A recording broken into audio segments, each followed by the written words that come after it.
Today's Tri-State PGA Junior Golf Minute is being presented by Isley's. Hi, everybody. Welcome back to the Tri-State PGA Junior Golf Minute. Joining me today is JW Cunningham. JW will be a senior coming up in the fall season at St. Francis University. And JW, thanks for spending some time with us.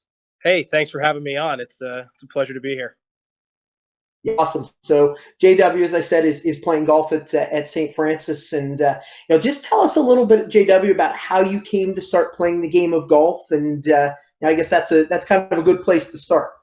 Yeah, for sure. So growing up, I actually have pictures. One of the presents that my grandfather gave my mom when I was born actually is like a 10-inch little mid-iron. It's like the kid's first golf club or whatever. So it was a passion in my family, kind of my whole life. I would always go out when I was younger and just hit the ball. It was just fun. There was nothing to it. It was just going out and having fun. When I was like 6 or 7, I kind of got away from it. I started playing other sports and doing other things that, just trying to have as much fun as possible. And I was like 9 or 10. I came out. A couple of my friends just wanted to come out and play just randomly. And I had always stuck with it, but I wasn't like serious about it or anything. So came out and played. And ever since then, I've been hooked. And just all I've wanted to do is play golf and play every day. And it was never something that I had to do. And it was always just something that I wanted to do. So that's kind of my story of how I got into it. It just grabs you, any golfer knows once you get the taste of something good, you want to keep doing it again. So that's basically it. That's awesome. So, so you're 10 or 11, you start realizing that the golf is really where you want to focus. Take me from there. Talk me a little bit about where you played competitively, if you played competitively. What you learned kind of on the junior tour circuits as you progressed from there. Yeah, absolutely. So the first couple of years that I started to take it seriously, it was I just went out to the range and just hit balls all day just because I wanted to. It wasn't like I didn't really know much about junior tournament golf when I was first starting. No one else in my family had really played like junior golf or anything like that, so it was kind of me to find out for myself.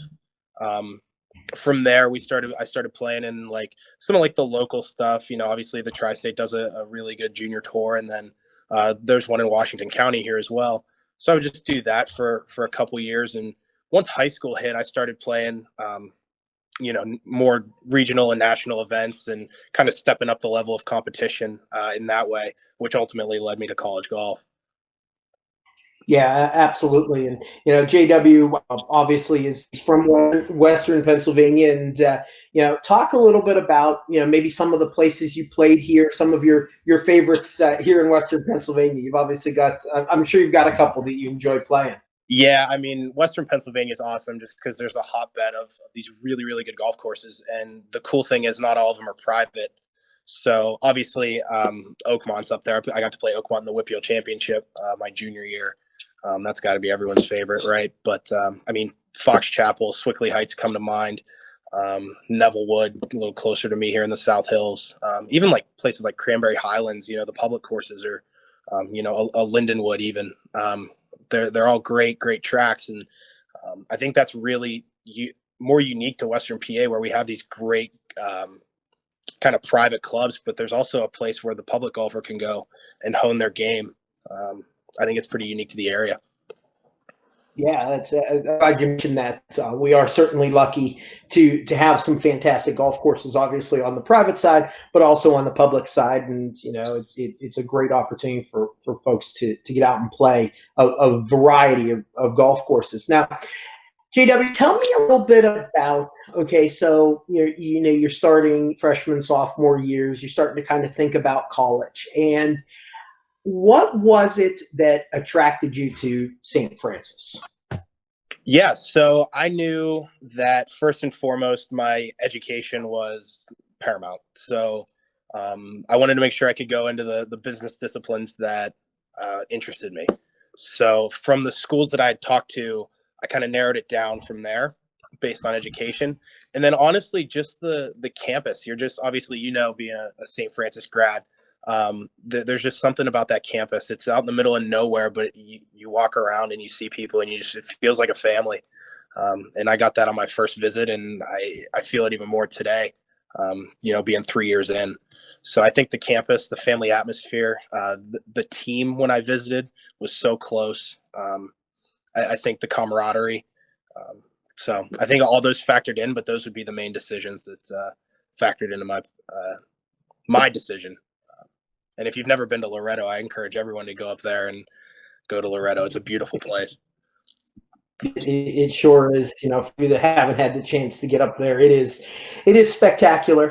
As JW said, and all of you know that have spent any time or listening to Tri-State, I'm a proud St. Francis alum, and it is a special place. And JW, when you were kind of going through the process now, and you start looking back on it, what were some of the things that really helped you as you went through the process? I guess more or less what I'm looking for is maybe some guidance for those sophomores and juniors that are trying to decide, where am I going to go to school? Kind of give them some input on things that you thought about when you looked. For sure. I would say that golf is only one piece of it. You have to find a place where obviously you can play golf and meet all your athletic goals, but that's only one piece of the college experience. I would say you need to find a place that fits your personality. Some people might not like a small school like St. Francis. Some people might want a much bigger school, and that's okay too. So I think you got to not close any doors based on things in your head that you may think about a place, or things you've heard from other people. Go experience the campuses. Go experience the different things that each school has to offer. That's probably the biggest thing. Just, you won't know until you have seen it all. So I would say that's my biggest piece of advice.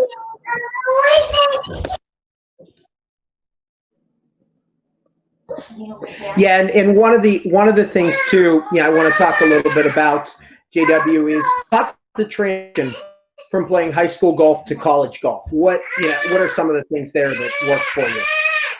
Yeah, so as far as the transition goes, I was enormously blessed to come from Peters Township, and we have had a very competitive program in the Whippeal for quite some time. And coming up when I did, I played with such great players from a competition wise, many of which play golf at a high level still to this day. So I think that eased the transition for me a little bit from a competition aspect. I would say the other big parts are the courses. They're a lot harder. There's no real other way around of it. They're longer. You got to hit it straighter. So that definitely takes some adjusting, and you got to be willing to put in the practice hours to really play to the same level you think you were capable of in high school.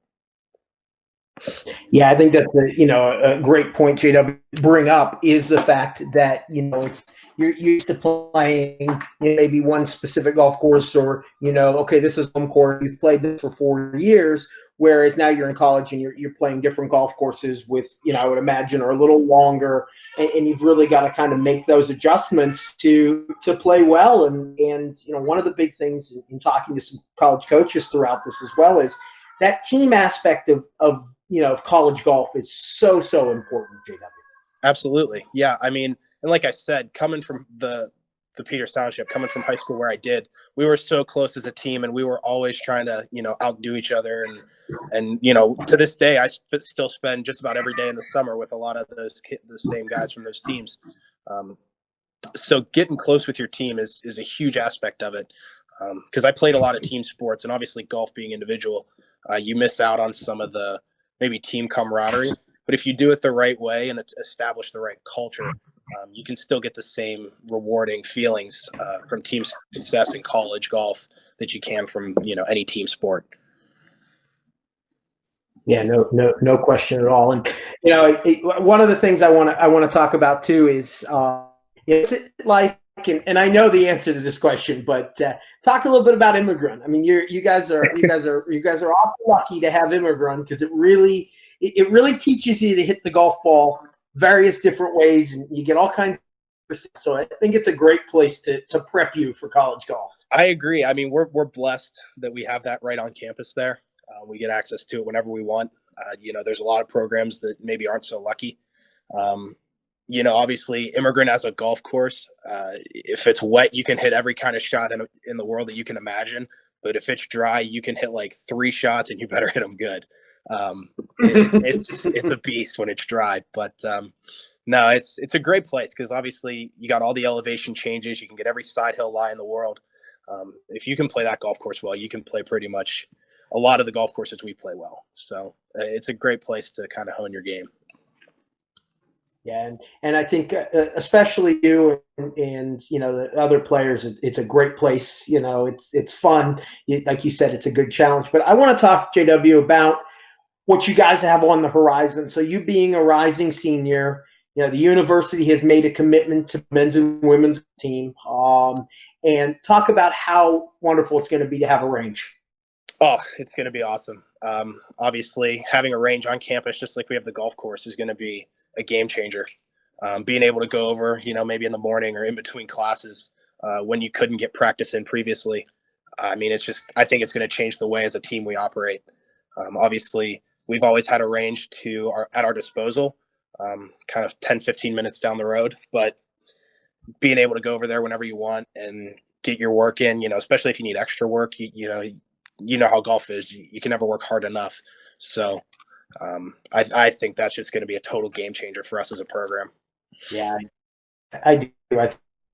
It's going to help attract the generation. I know you're a little disappointed you won't get to use it the entire time, I mean, being without it for the last 3 years. But I know you'll be a stalwart down there hitting balls in between classes, and it's a wonderful opportunity for the community in general, not just golfers themselves, but the Loretto community to know now you have a range and you can do that. And I'm sure you'll see many of your professors will be hitting balls between classes, especially in the business. So, JW, just kind of in closing, if there is, maybe 2 or 3 things that you could say to someone that's thinking about playing college golf, how would you advise them, and what would you tell them to do from a game standpoint? So, what should they be practicing on? What should they be, especially now? Yeah, I think the biggest thing I see in college golf, much more than high school, is short game. I mean, these guys, they get up and down from a lot of places where in high school you'd be like, oh my, I can't believe you just hit that shot. I would say short game. I would say putting. It's probably more important than anything. From a game standpoint, I would say probably the most important thing is kind of those intangible things. You gotta want it. You gotta just. The thing that I always found with golf was that practice was never really work. Whereas if playing some other sports, I never really wanted to go to practice. I would love playing in the game, but practice just felt like a drag. And I've never felt that with golf. So enjoying the process of getting better and just wanting to work harder at it, I think is probably the biggest thing that any junior golfer could have, especially moving to the next level. Yeah, I think you said it best, able to have that practice, have that drive and that ability to succeed, I think is pretty awesome, JW. And, I know your season got cut short this year, unfortunately, with things that are going on, but I can tell to get out there practice this summer, and lead the Red Flash to an NEC championship. I think that would be very fitting, and a great way for you to end your career in Loretto. Yeah, that's the goal. We'll take it one day at a time, and maybe next April some things come together, but just got to work on getting better every day, and good things will fall into place. Yeah, absolutely, and we'll certainly follow your career, JW, and watch what you're doing, and hopefully you'll come back again and talk to us, maybe before your senior season officially starts in the fall. We wish you all the best, man. Have a great summer. Good luck on finals. Obviously, it's a different final for you, something you've never experienced before. But I'm sure you're going to do great, and get out there and practice, and we'll see you down the road. Sounds good. I appreciate it. Thanks for having me on. My pleasure, JW. Thank you very much. We wish JW all the success with his upcoming fall season. On Thursday, golf professional Chuck Scally will stop by with another great tip. This is the Tri-State PGA Junior Golf Minute.